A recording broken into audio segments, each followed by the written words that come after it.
Today is International Holocaust Remembrance Day. And in service of today, I want to talk a little bit about intergenerational trauma. Now, this idea is confusing to some, so I'm going to try and explain it simply using my own family as an example.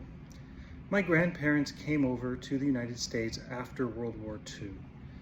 My grandmother had spent time in Auschwitz and my grandfather in various militaries.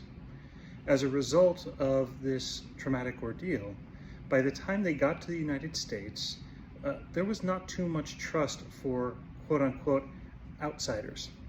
Anyone who was outside the family was perceived as a potential threat.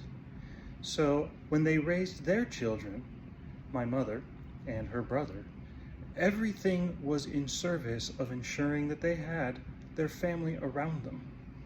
And by the time our generation came about, we too were inundated with this idea that family is the most important thing.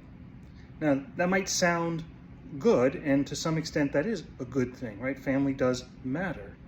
But in the case of this trauma, the overwhelming anxiety that came with connecting to anyone outside the family was extreme. It was more than what you might call healthy.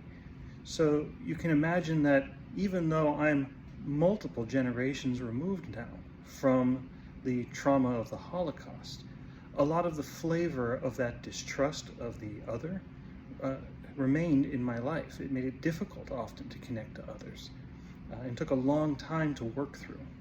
So I hope that helps people better understand this idea. There's a lot more, and I'm happy to talk about it. If you have specific questions, post them in the comments. Thanks.